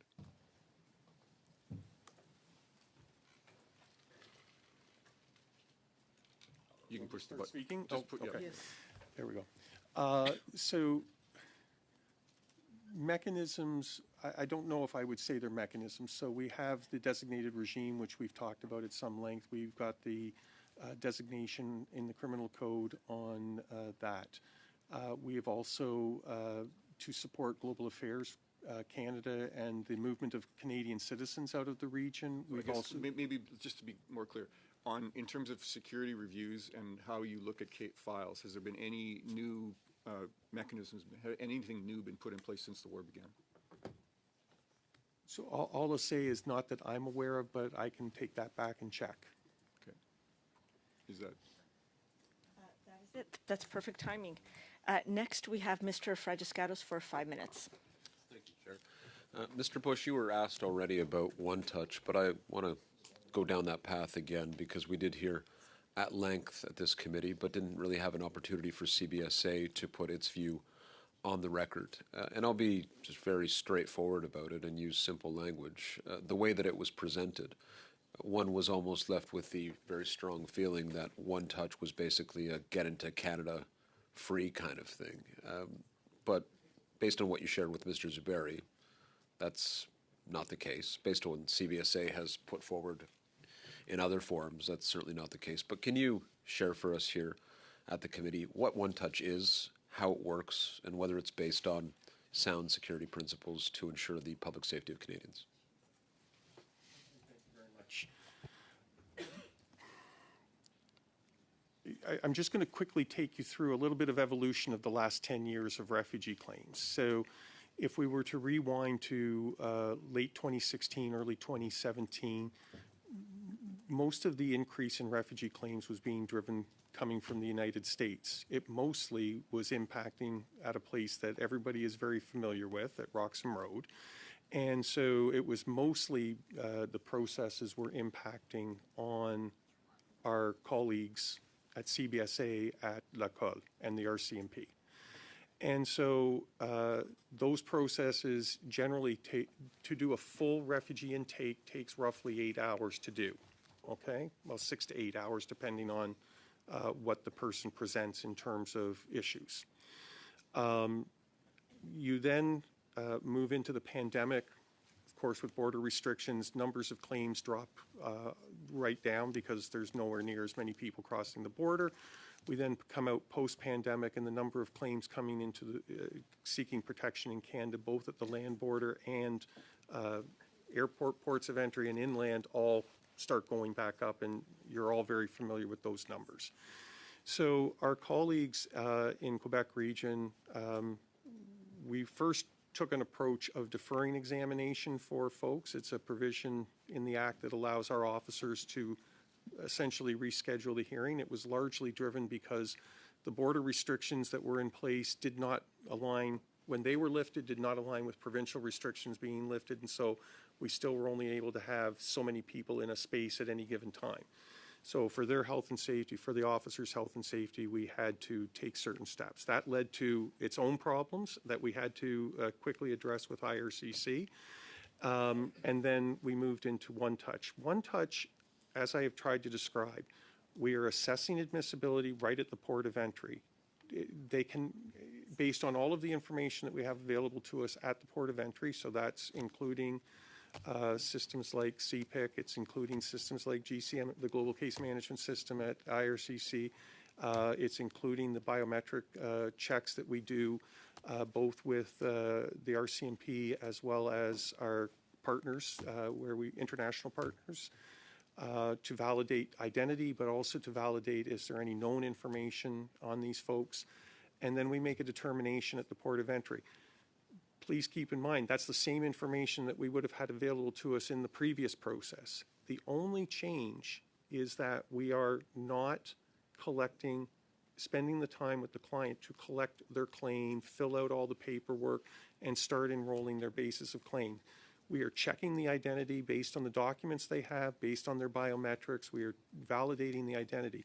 That then triggers off the application process in the system, and then over into security screening and all of the processes I've already explained. Is there a comfort level amongst everybody? I know that colleagues from the Customs and Immigration Union have expressed concerns about this, but I think we need to be 100% clear. This was created by our officers and was brought forward as a recommendation by our officers as a way to be able to not only manage the volumes, but also to deal with our agency's primary responsibility for the safety and security of people at the port of entry. I'm just going to pick up in the remaining time on that point that you made there. This is not, if I understood you there, this is not a management decision coming on from up high. This is a recommendation that that officers gave. The officers developed this at l'école. They put that forward. The decision to nationalize it came in discussion with all of the regions across the country to implement it nationally. Thank you very much. Thank you, Mr. Bush. Thank you, Mr. Fragiscaros. Monsieur Deschênes, c'est à vous, 2 minutes et demie. Monsieur Deschênes, you have the floor. Thank you, Madam Chair. To continue my discussion with Mr. Hallman, I'd like you to submit in writing the reports, documents, and research on the possibility of better distributing asylum seekers among the different provinces. And if you could respond orally, immediately, I would accept that as well.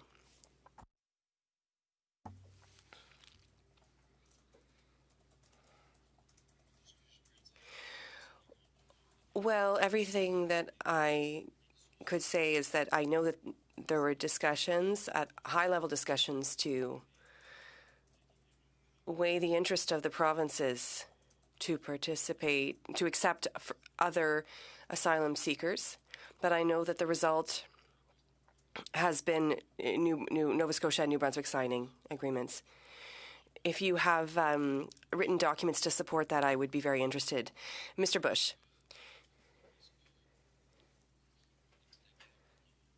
How did the beginning of the war in Iran affect CBSA so far?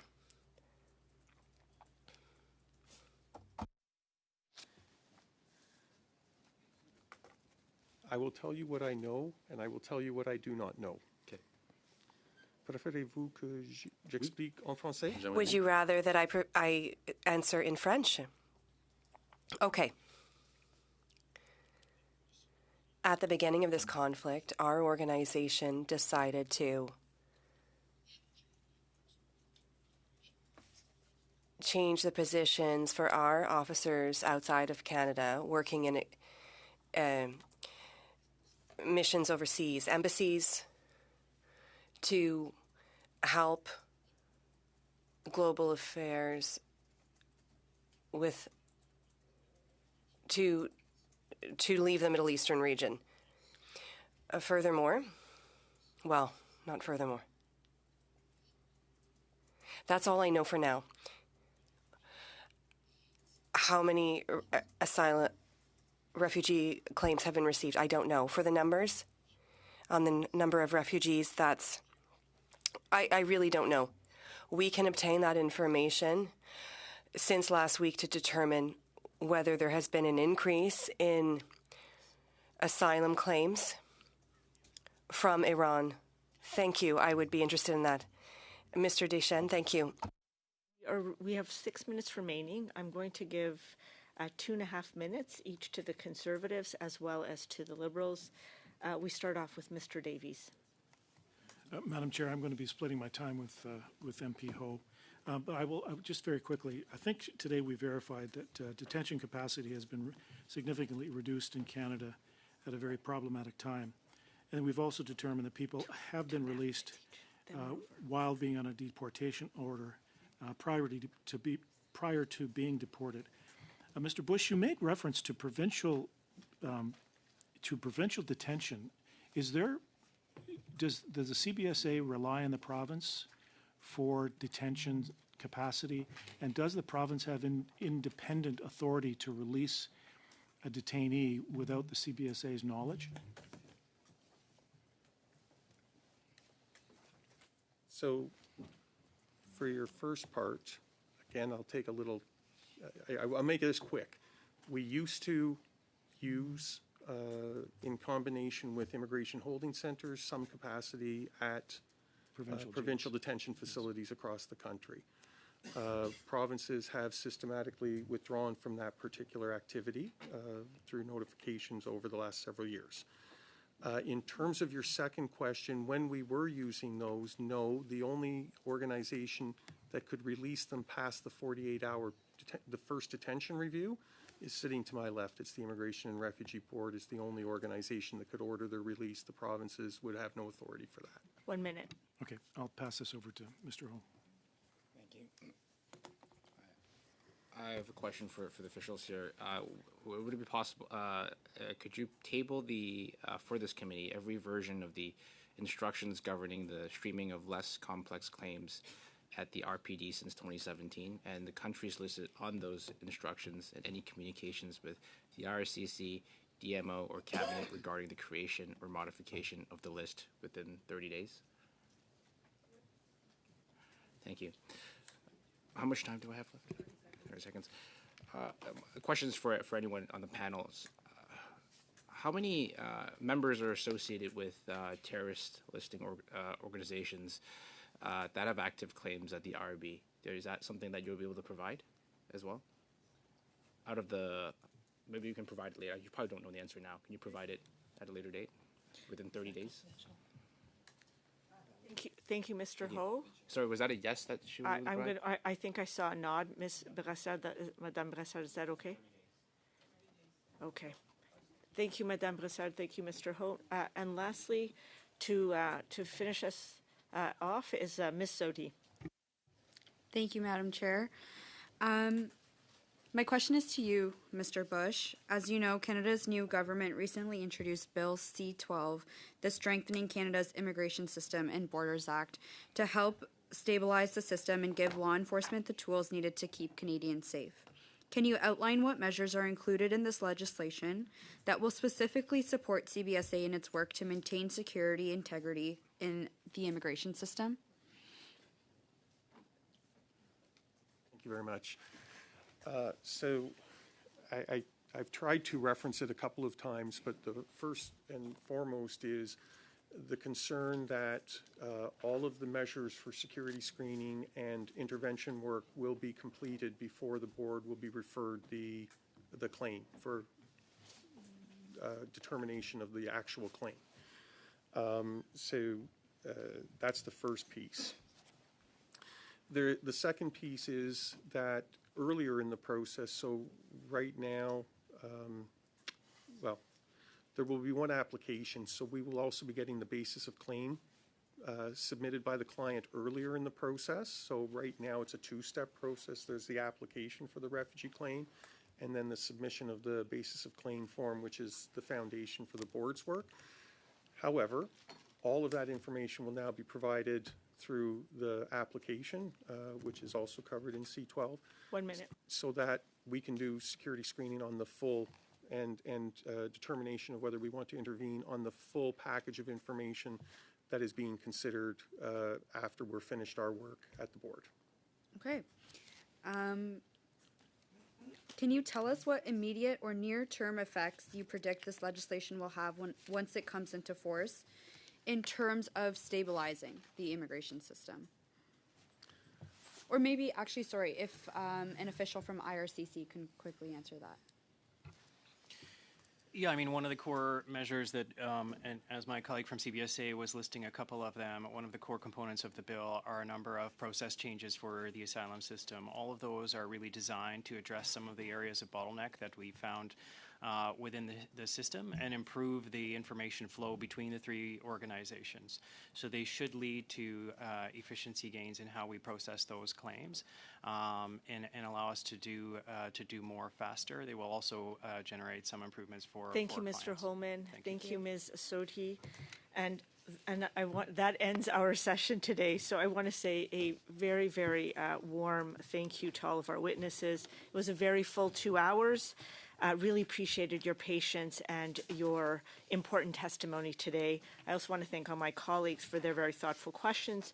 Our next session, which is Wednesday, March the 2nd, will be to discuss our draft report on international students. Thank you. This meeting is adjourned.